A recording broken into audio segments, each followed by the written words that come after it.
Hello बच्चों, कैसे हो आप सब। आज मैं आपके लिए नया सा चैप्टर लेके आया हूँ, द एडवेंचर, जो कि जयंत नार्लिकर के द्वारा लिखा गया है। इसमें आप थोड़ा साइंस पढ़ेंगे, साइंस में फिज़िक्स पढ़ेंगे, ठीक है, और हिस्ट्री भी पढ़ेंगे। और ये चीज़ दोनों चीज़ें, दोनों सब्जेक्ट्स जो हैं पूरा मतलब पैरेलल है, अलग है, आई मीन टू से अलग अलग है, अलग ब्रांच के हैं। और देखो, आपके इंग्लिश सब्जेक्ट में ये दिया गया है। सबसे पहले मैं आपसे एज यूजुअल पूछना चाहता हूँ कि एडवेंचर का मतलब क्या होता है।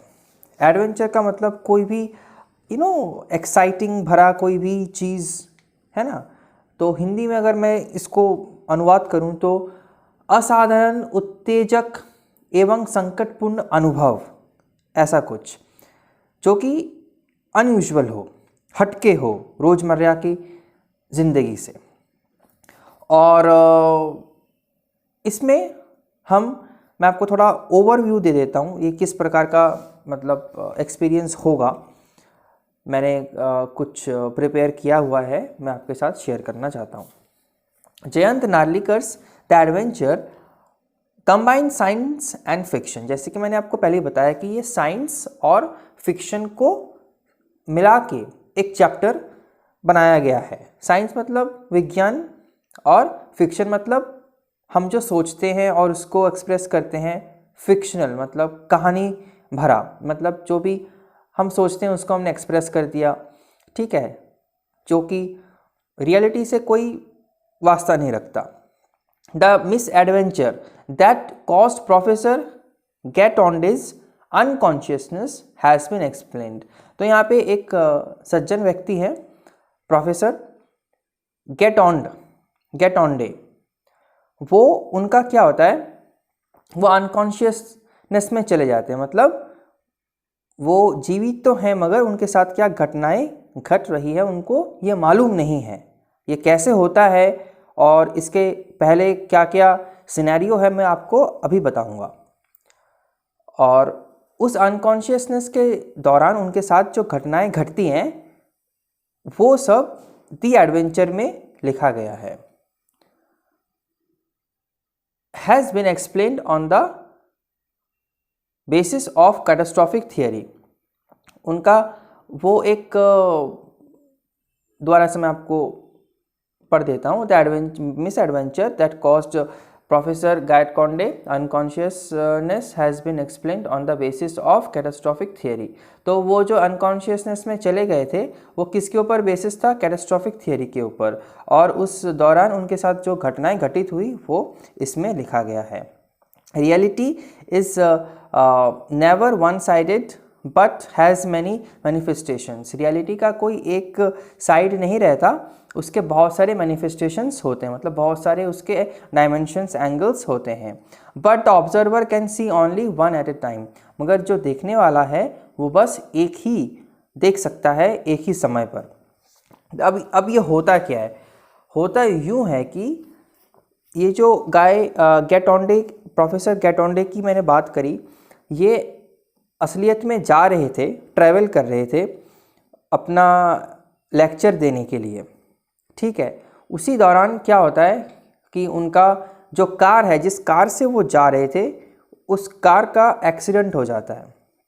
और जैसे हम मान के चलते हैं कि हम एग्ज़ाम देने जा रहे हैं तो हमारे पास बुक्स होते हैं, नोट्स होते हैं, नोटबुक्स होते हैं, ऐसे सारे पेपर्स होते हैं जो कि इम्पॉर्टेंट है, हम पढ़ते रहते हैं उसको।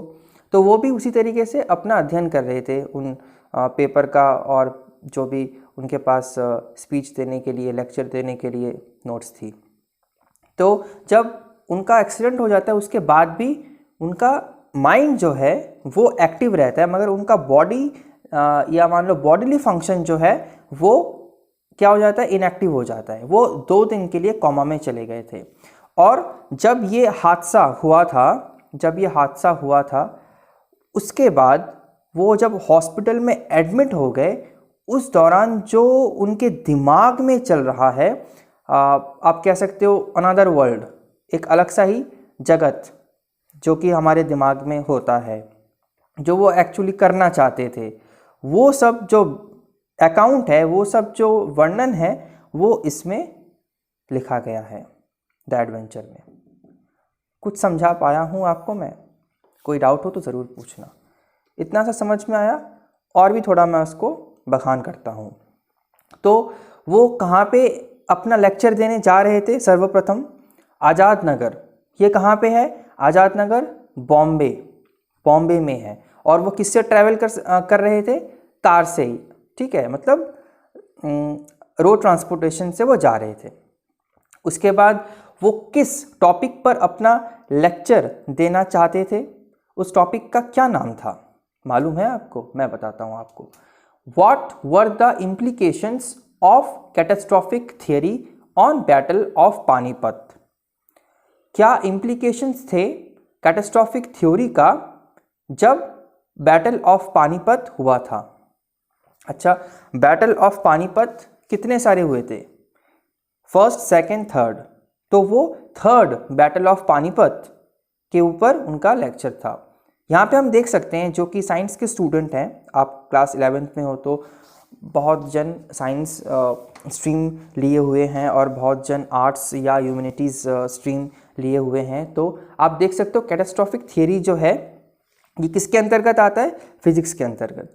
और जो बैटल ऑफ पानीपत है ये हमें पता ही लग रहा है कि ये इतिहास के अंतर्गत आता है। तो इसमें हुआ क्या था? अफगान्स जो थे उनका लड़ाई हुआ था किनके साथ? मराठा के साथ, ठीक है, मराठा के साथ। और हकीकत में इन रियलिटी जीता कौन था? अफगान्स जीते थे, ठीक है। मगर ये जो प्रोफेसर साहब हैं, इन्होंने जब इसको एक अलग सा ही डायमेंशन दिया हुआ है। उनका ये मानना है कि मराठा जीते थे। ये इररियलिटी है, ये सच्चाई नहीं है। ये कब हो रहा है? उनके इमेजिनेशन में। कहाँ पे? जब वो कॉमा में जा चुके हैं, बेड रिडन है, उस समय ये सारे जो घटनाएं हैं वो घट रही है। और इसको हम कह सकते हैं एक पैरेलल वर्ल्ड, जो कि वो हॉस्पिटल के बेड में रह के ये सारा जो वर्णन है वो दे रहे हैं कि जीता कौन? अफगान्स जीता, मतलब अफगान्स हारे थे और मराठा जीते थे, ठीक है। ये उनका वर्णन है, मगर हकीकत में जीता कौन था? अफगान्स जीता था, मराठा जो है वो हारा था। अब मैं आपको उनके अनकॉन्शियस लेवल में जब वो चले जाते हैं हॉस्पिटल में, वहाँ से बुक में हर एक शब्द शुरू हुआ है। मतलब सर्वप्रथम वहीं से ही ये सब जो वर्णन है वो दिया गया है। तो मैं शुरू करता हूँ। Gangadhar Pant comes to Mumbai. Professor, उनका पूरा नाम क्या है? ये सारे जो है एग्जामिनेशन पॉइंट ऑफ व्यू से बहुत इंपॉर्टेंट है। उनका पूरा नाम क्या है? प्रोफेसर गैटोंडे या कह लो गंगाधर पंत, ठीक है।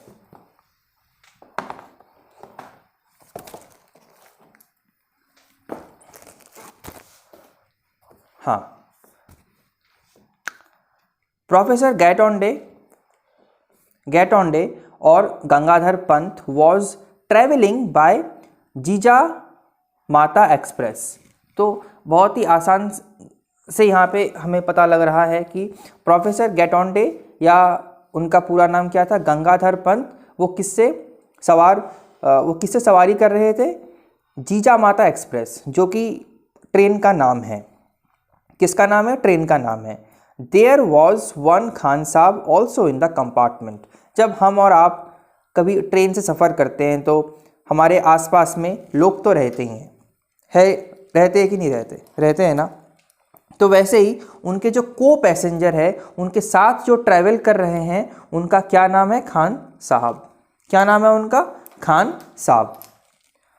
ही was going to Peshawar. Khan Sahab जा कहाँ रहे थे? पेशावर जा रहे थे, ठीक है। Professor Gaitonde was going to Bombay. और प्रोफेसर गैटोंडे कहाँ जा रहे थे? वो जा रहे थे बॉम्बे में। बॉम्बे मतलब अभी के दिन में हम मुंबई के नाम से जानते हैं। फॉर द फर्स्ट टाइम, वो सबसे मतलब पहली बार उनका ये यात्रा था, रेलवे का यात्रा था। कहाँ की ओर? बॉम्बे की ओर। Beyond the long tunnel there was a small station called Sarhad. Tunnel के जस्ट पास से ही एक स्टेशन वहाँ पे था। वो क्या नाम था उस स्टेशन का? सरहद। खान साहब pointed out that was where the British Raj began. Khan साहब ने इशारा करते हुए कहा कि देखो यहीं से जो ब्रिटिश राज है वो प्रारंभ होता है, वो शुरू होता है। An Anglo-Indian in uniform went through the train checking permits. तो यहाँ पे एक एंग्लो इंडियन जो है, मतलब गोरे जिसे कहते हैं, वो आते हैं। किस लिए? क्योंकि उनका ये काम था कि जो परमिट्स है, मतलब टिकट्स है, वो चेक करना। सभी यात्रीगण जो है उन्होंने अपने साथ टिकट कैरी किया हुआ है कि नहीं, ये देखने के लिए। The train finally stopped at Victoria terminus station. और अंत में जो ट्रेन है वो कहाँ रुकता है? विक्टोरिया टर्मिनस स्टेशन पर रुकता है, जिसे हम अभी CST के नाम से जानते हैं। दूसरा point, sees a surprising landmark East India House. As Gangadhar Pant came out of the station, he found himself facing an imposing building. जब गंगाधर पंत स्टेशन से बाहर आ जाते हैं, उन्होंने देखा एक इम्पोजिंग बिल्डिंग, एक बड़ा सा बिल्डिंग देखा। किसका बिल्डिंग था ये? Any guess? ये था East India Company, East India House था एक्चुअली। ये क्या था? ईस्ट इंडिया हाउस था। The headquarters of the East India Company. ये किन के हेडक्वार्टर्स थे? ईस्ट इंडिया कंपनी के हेडक्वार्टर्स थे।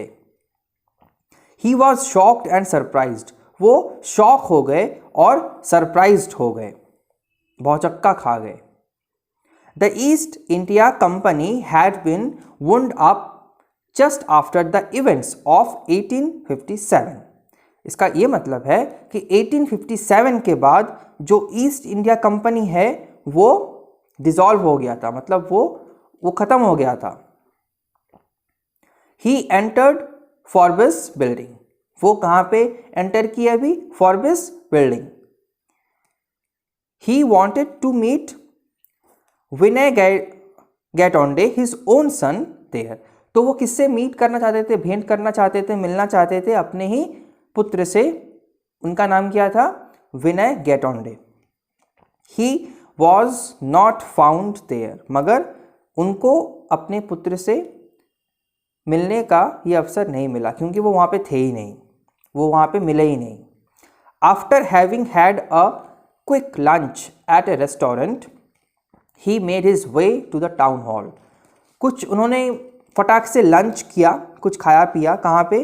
रेस्टोरेंट पर, और वहाँ से चलते बने टाउन हॉल की ओर। ठीक है। Town hall library. The battle of Panipat. He entered reading room. तो हमें पता लग रहा है कि वो लाइब्रेरी में अभी प्रवेश किए। He asked for a list of history books included his own. और उन्होंने वहाँ पे पूछा कि इतिहास के बुक्स जो कि उन्होंने कुछ खुद भी लिखे हो उनको दो। Out of his 5 volumes in the 4 history was presented as he knew. Out of his 5 volumes in the 4 history was presented as he knew it. तो 5 वॉल्यूम्स में से, वॉल्यूम्स का मतलब क्या होता है? फर्स्ट वॉल्यूम, सेकेंड वॉल्यूम, इतने मोटे मोटे गड्ढे गड्ढे किसी एक तथ्य के ऊपर, टॉपिक के ऊपर कुछ लिखा जाना। और ये लिखा गया था बहुत ही प्राचीन समय में, 1 2 3 4 5 एक एक पार्ट करके लिखा गया था। और बेसिकली मैंने देखा है, जो मेरे एक्सपीरियंस से, वॉल्यूम जो बुक्स होते हैं वो येलो कलर के पेजेस उसमें होते हैं। तो यहाँ पे भी 5 वॉल्यूम्स उन्होंने मंगाया। पांचों में से इन द 4 हिस्ट्री वॉज प्रेजेंटेड।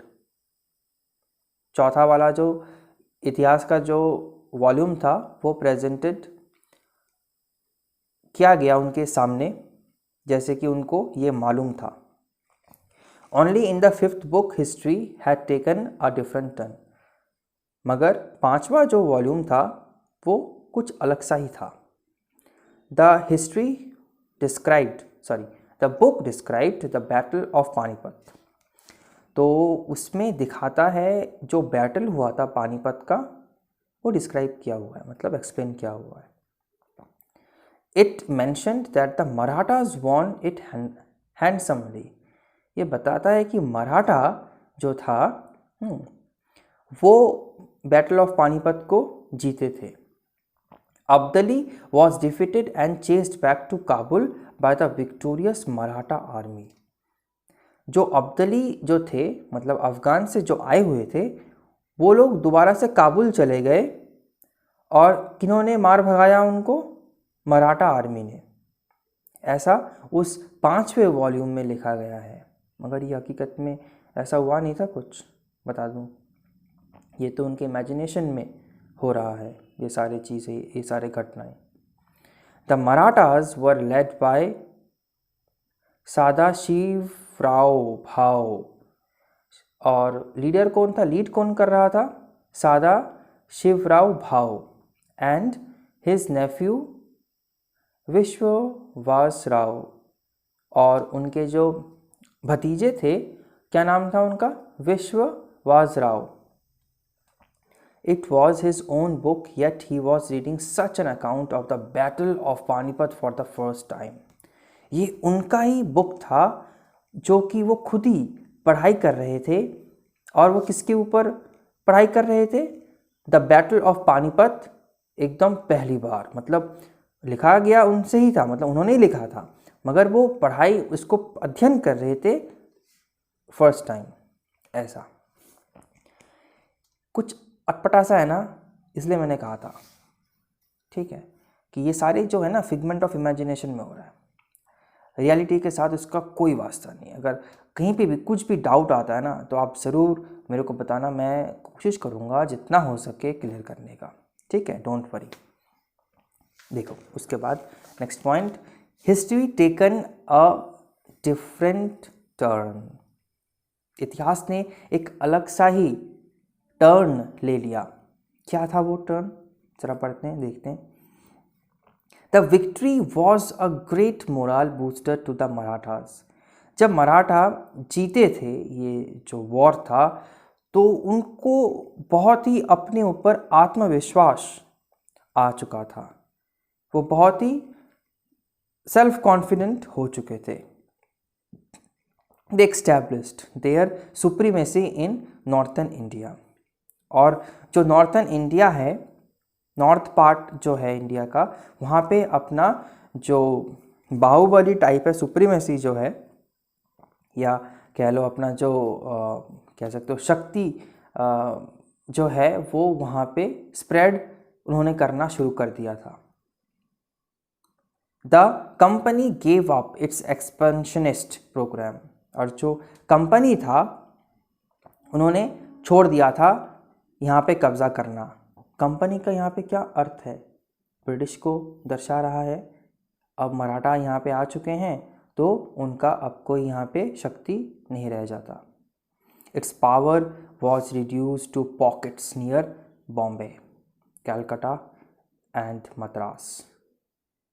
सारी ओर पूरा का पूरा भारत इंडियंस ऑक्यूपाई किए हुए हैं, मगर जो ब्रिटिश पीपल हैं उनको सिर्फ मात्र बॉम्बे, कैलकाटा और मद्रास, इन जगहों पर छूट दी गई है कि आप यहाँ पे अपना धंधा या व्यापार कर सकते हो। ऐसा कुछ यहाँ पे लिखा है। तो मतलब सोचो यार कितना अलग सा यहाँ पे वर्णन है। मतलब हम जैसे सोचते हैं ना कि जो मतलब हमें चाहिए होता है, हम जैसे ज़िंदगी जीना चाहते हैं, उसको हम अपने कल्पना के मात्र से सोचते हैं, फिर उसको लागू करते हैं अपने जीवन में। तो यहाँ पे जो प्रोफेसर साहब हैं वो भी ऐसा ही कुछ कर रहे हैं। हकीकत में ऐसा कुछ नहीं हुआ था, ठीक है, मगर ये सारे जो फिगमेंट ऑफ इमेजिनेशन में हो रहा है उनके। The company offered aid and experts, और वो कंपनी ने क्या ऑफ़र किया था, हेल्प भी प्रोवाइड किया था और एक्सपर्ट्स भी प्रोवाइड उन्होंने करवाया था, ठीक है। देखते हैं किस प्रकार का एड और किस प्रकार का एक्सपर्ट अगर दिया है तो हम पढ़ेंगे। They were accepted only to make the local centre self sufficient. It was written that India had never been subjected to slavery for the white man.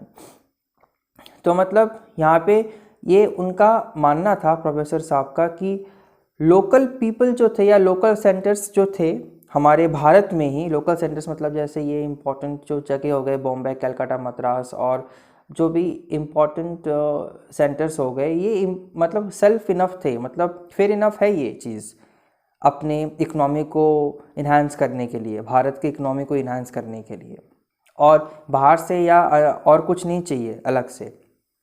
This is fair enough, ये उनका मानना था। और ये भी उनका मानना था कि ब्रिटिश पीपल के सामने हमने कभी भी अपना घुटना नहीं टेका, वो कभी हमको स्लेव नहीं कर पाए, ठीक है, हम कभी भी उनके सामने नहीं झुके, वो हमें कभी भी अपना दास नहीं बना पाए। ये गायकॉन्डे जी का कहना है, सोचना है। India allowed the company to retain Bombay on lease till 2001। India allowed the company, India ने ये एग्रीमेंट किया कि कंपनी जो है वो 2001 तक ही, कंपनी मतलब ब्रिटिश पीपल जो है वो 2001 तक ही बॉम्बे को क्या कर पाएंगे, ऑक्यूपाई या कंट्रोल कर पाएंगे, उसके बाद वो छोड़ देंगे, लीज कर देंगे, छोड़ देंगे, ठीक है। भाऊ साहेब बंची भक्कर, ये कौन है देखते हैं।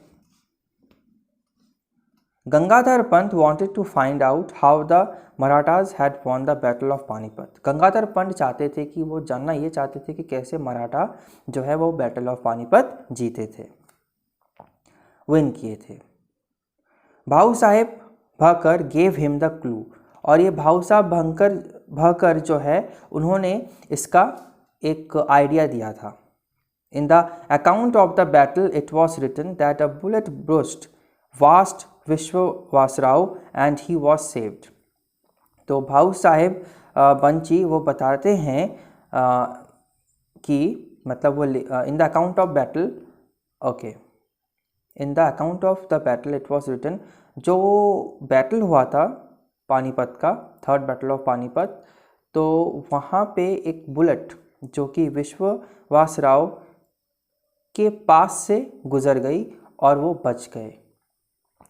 इट वॉज 8 o'clock, और ये जो लिखा हुआ चीज़ हमारे प्रोफेसर साहब पढ़ाई कर रहे थे लाइब्रेरी में, उस समय 8 बज चुका था जब ये सब पढ़ाई कर रहे थे।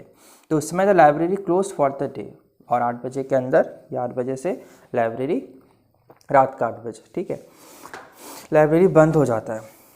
तो उसके बाद the library close for the day, उस समय उसके बाद ये लाइब्रेरी बंद हो गई।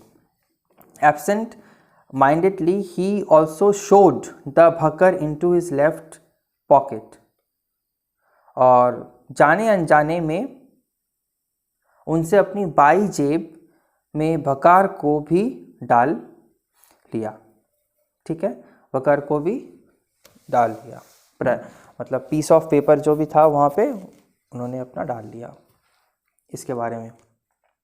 उसके बाद violence at public meeting at Azad Maidan. आप देखो आज़ाद मैदान में एक पब्लिक मीटिंग होनी थी, वहाँ पे क्या हो गया, वायलेंस हो गया, क्या था वो देखते हैं। इन द मैदान he found a large crowd moving towards a pandal. वो मैदान में देखते हैं कि एक बड़ा सा क्राउड जो कि पंडाल की ओर आ रहा है। अ लेक्चर वॉज इन प्रोग्रेस, और एक लेक्चर जो है वो चल रहा है, ठीक है। There was a table and a chair on the stage but the presidential chair was unoccupied.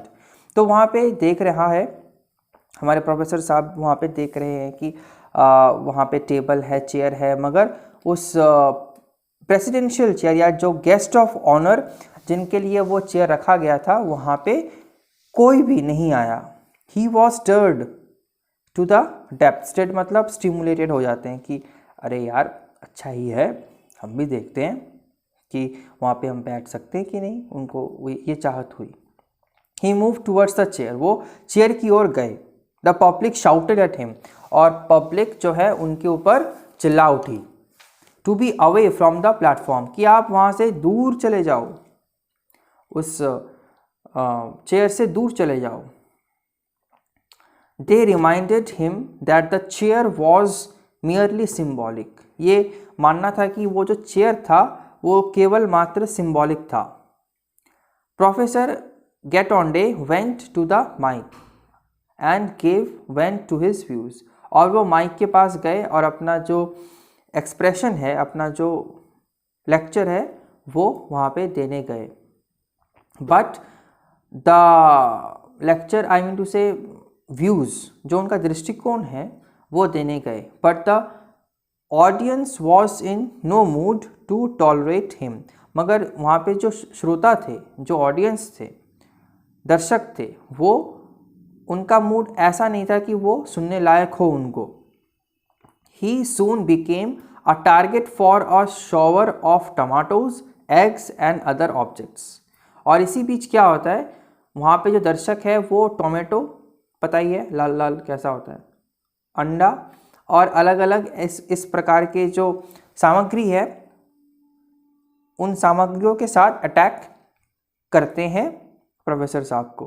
Finally he was ejected bodily by the audience, और हाथापाई पर उतर आते हैं वहाँ पे जो भी दर्शक होते हैं, और हाथापाई से उनको भगाया जाता है प्रोफेसर साहब को उस स्टेज से।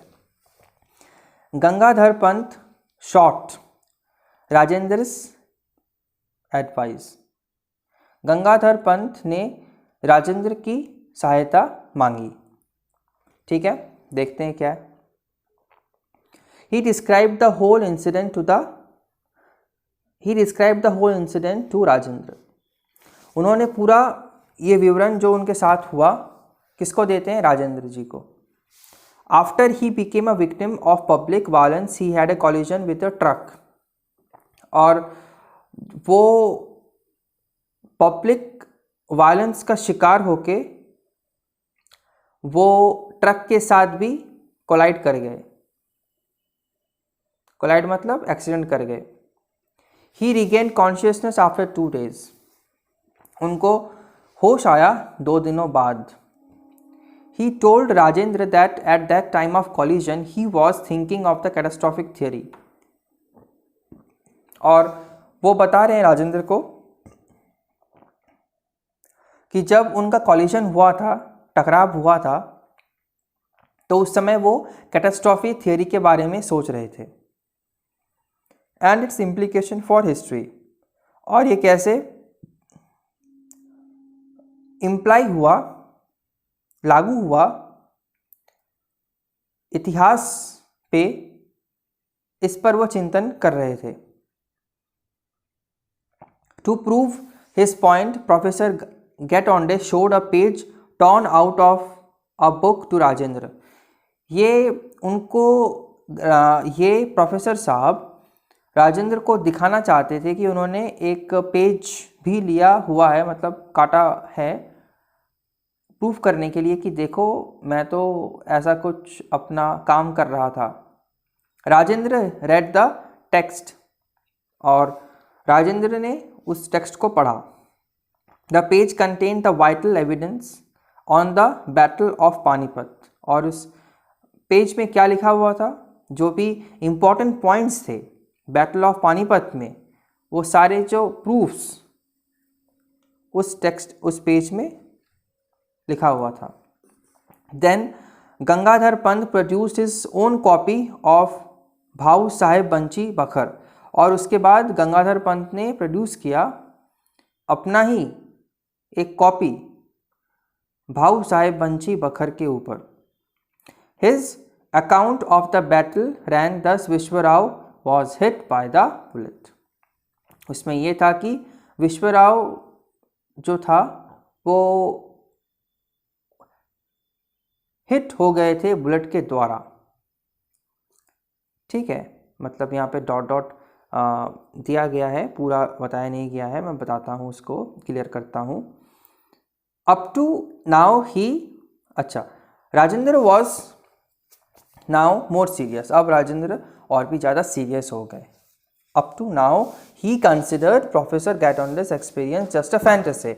अब तक तो वो सोच रहे थे कि गैटोंडे का जो एक्सपीरियंस है, अनुभव है, वो पूरा क्या है, फैंटेसी है, मतलब दिमाग से ये सारे चीज़ें जो हैं उत्पन्न किए गए हैं, मगर हकीकत में ये कहीं पे भी कोई इसका एग्जिस्टेंस नहीं है, नामो निशान नहीं है। अब देखते हैं डिटेल में क्या लिखा हुआ है। Catastrophic theory related to the battle of Panipat. और ये कैटास्ट्रोफिक थियरी किस प्रकार से बैटल ऑफ पानीपत से कनेक्शन रखता है। Rajendra tried to rationalise professor Gaitonde's और Gangadhar Pant's experience on the basis of catastrophic theory. Rajendra ji जो है वो रैशनलाइज करते हैं, लॉजिकली उसको सोचते हैं कि कैसे प्रोफेसर साहब का जो एक्सपीरियंस है कैटास्ट्रोफिक थियरी के ऊपर, द जंक्शन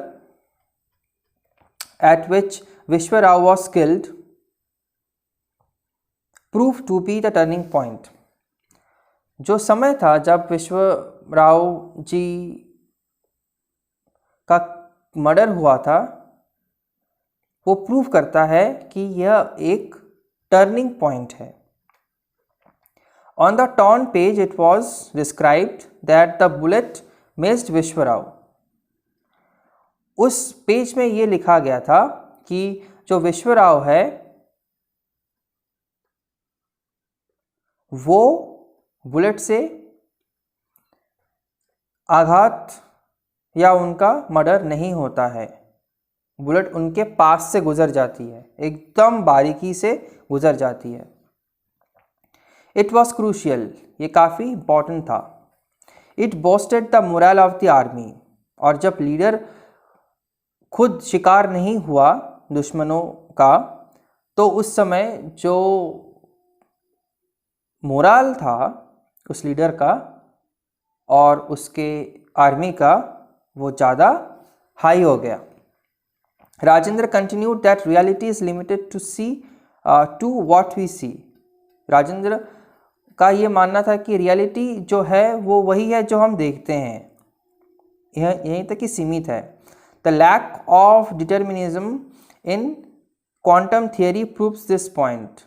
जो क्वांटम थ्योरी में लैक ऑफ डिटर्मिनिज्म है वो इसको प्रूव करता है। यहाँ पे क्वांटम थ्योरी में क्या होता है, जैसे आप देखे ही होंगे प्लैनेट्स, सोलर सिस्टम, फिर प्लैनेट्स, और प्लैनेट्स के जो ऑर्बिट्स होते हैं, जैसे जुपिटर हो गया वो अपने ऑर्बिट में घूमता है, अर्थ हो गया वो अपने ऑर्बिट में घूमता है, मर्क्यूरी अपना ऑर्बिट में घूमती है। वैसे ही जो इलेक्ट्रॉन है बीच में क्या होता है, न्यूक्लियस, और उसके बीच में होता है न्यूक्लियस मतलब सन, और आसपास जो घूमने वाले जो इलेक्ट्रॉन्स है वो ऐसा होता है कि अपने ऑर्बिट को छोड़ के दूसरे ऑर्बिट में भी चले जा सकते हैं। नेगेटिवली चार्ज्ड इलेक्ट्रॉन्स इन्हें कहा जाता है, as far as I know, if I go mistaken rectify me. तो दूसरे ऑर्बिट में भी ये इलेक्ट्रॉन्स जो है ट्रांसफ़र हो जाते हैं। जैसे पृथ्वी अपने ही ऑर्बिट में घूमती है, ऐसा नहीं है कि वो नेपच्यून के ऑर्बिट में आके घूमे, मगर ये जो ये जो इलेक्ट्रॉन्स है ये मान लो पृथ्वी के जैसे हैं और ये अपने ऑर्बिट में घूम तो सकते ही हैं और दूसरे के ऑर्बिट में भी जाके ये घूम सकते हैं। मान लो नेपच्यून के ऑर्बिट में भी घूम सकते हैं और वो प्लूटो के ऑर्बिट में भी घूम सकते हैं, ये जो इलेक्ट्रॉन्स है। तो यही यहाँ पे बोला गया है कि वो जिस जिस जिस वर्ल्ड में चले जाते हैं, पैरेलल वर्ल्ड में चले जाते हैं, वो जो है ऐसा कुछ मतलब क्वांटम थियरी के अंतर्गत ऐसा कुछ होता है कि हम at one situation we see we feel one thing, but is that real? That is the question. When professor closed his eyes, his whole world changed. He was seeing what his mind had framed up, the concepts regarding the battle of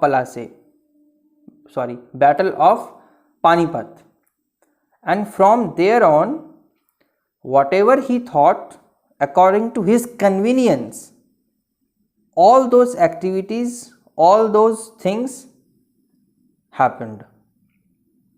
ठीक है, तो इसी को quantify करने के लिए, इसी को थोड़ा सीमेंटिफाई करने के लिए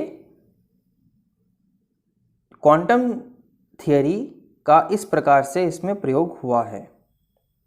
ठीक है, अपने ऑर्बिट मतलब रियल वर्ल्ड में वो जा रहे थे और जब उनका एक्सीडेंट हुआ तो उनके माइंड में वो मतलब क्षति पहुंचा, तो वो दूसरे ऑर्बिट में चले गए। उनका सेंस जो है दूसरे ऑर्बिट में चला गया, उसको इलेक्ट्रॉन से और न्यूक्लियस से मतलब इन चीज़ों को इंसर्ट करके जो ऑथर हैं, जो राइटर हैं, वो दिखा रहे हैं। ठीक है, उसके बाद imagine, I hope I could make you understand. ठीक है, मतलब ये एटलीस्ट ये कॉन्सेप्ट, बिकॉज मैंने भी बहुत पढ़ा, उसके बाद ये मेरे को समझ में आया। असलियत में बहुत ही ईजी सा एक ये कॉन्सेप्ट है, मगर एक बार समझ में आ जाए ना तो वो आपके दिमाग में रह जाएगा। अटपटा सा है मगर very easy by the way. Still if you feel any doubt you are free to ask me. I will definitely make it clear. That's my responsibility for you. Okay. उसके बाद देखो, imagine an electron is fired from a source. अब imagine करने के लिए कहा जा रहा है कि एक इलेक्ट्रॉन को फायर किया जा रहा है एक सोर्स से। We have many world pictures. हमारे पास बहुत सारे विश्व के तस्वीरें हैं। In one world the electron is found here, in another it is over. तो एक वन वर्ल्ड में, एक विश्व में इलेक्ट्रॉन जो है यहाँ मिल रहा है और दूसरे ही समय में ये और कहीं और मिल रहा है। It in yet another it is still in different position. और दोबारा से एक अलग सा पोजीशन में इलेक्ट्रॉन हमें मिल रहा है। मतलब वही मैंने बताया ना, मतलब ऑर्बिट्स और इलेक्ट्रॉन जो होता है वो कहीं पे भी चला जाता है, अपना ऑर्बिट को वो फॉलो ना करते हुए। बीच में न्यूक्लियस रहता है, जस्ट लाइक सोलर सिस्टम, बीच में सन रहता है। ठीक है, वही यहाँ पे बताया है। And all this alternative worlds can exist just the same. और इसी प्रकार से सारे जो वर्ल्ड हैं, अल्टरनेटिव वर्ल्ड्स, वो एग्जिस्ट होते हैं एक ही समय पर। उसके बाद क्या है देखो, experiencing two worlds one at a time. तो एक्सपीरियंस किया जा रहा है दो वर्ल्ड, ठीक है, टू वर्ल्ड्स को, मगर एक समय पर। कैसा है ये चीज़, ये कॉन्सेप्ट कैसा, ज़रा देखते हैं। Reality is never one sided. Reality जो है कभी भी एक साइडेड नहीं है। All alternatives are possible. हर एक अल्टरनेटिव्स जो है, हर एक विकल्प जो है वो संभव है। But the observer can experience only one of them at a time, मगर जो देखने वाला है वो बस एक्सपीरियंस कर सकता है, अनुभव कर सकता है एक ही चीज़ उनमें से, और वो भी एक समय पर। Gangadhar Pant also saw two aspects of the same reality. Gangadhar Pant ji ने भी देखा था दो किस्से, दो एस्पेक्ट्स एक ही रियलिटी का। The one he lived in now and the other where he had spent 2 days। एक तो जब वो कोमा में जा चुके थे, अनकॉन्शियसनेस स्टेट में वो थे, तब का एक रियलिटी था जो उनके इमेजिनेशन ने क्रिएट किया था, और जो असली वाला रियलिटी था जो कि उसके सामने हो रहा था उसको मालूम नहीं था, उसको बाद में जाके मालूम चला उसके साथ क्या हुआ। मगर उसके आसपास के लोग जो थे, विटनेस थे, उन्होंने देखा कि वो बेड रिडन थे। यही तो है असलियत। The separation took place in the battle of Panipat, और ये जो सेपरेशन था वो हुआ था कब? बैटल ऑफ पानीपत में। He travelled neither to the past not to the future, ना ही वो ट्रेवल किए पास्ट में और ना ही वो ट्रेवल किए फ्यूचर में, ना ही वो ट्रेवल किए अतीत में, ना ही वो ट्रेवल किए भविष्य में। He was in the present, वो बस प्रेजेंट में ही थे, मगर उन्होंने अनुभव किया एक अलग सा विश्व का। Some interaction is needed to cause the transaction, कुछ इंटरेक्शन चाहिए होती है, ठीक है, ट्रांजैक्शन के लिए। Perhaps at the time of the collision he was wondering about the fate of the battle of Panipat if it had gone the other way। हो सकता है कि जब कॉलिजन हुआ था, टकराव हुआ था उनका, तब वो क्या सोच रहे थे कि बैटल ऑफ पानीपत का क्या भविष्य रहा होगा, और वो भविष्य एज यूजुअल जो बुक में रियल वे में लिखा था या रियलिटी जो लिखी गई थी वो नहीं, उसको कंसिडर नहीं किया उन्होंने अपना ही दिमाग लगाया कि अगर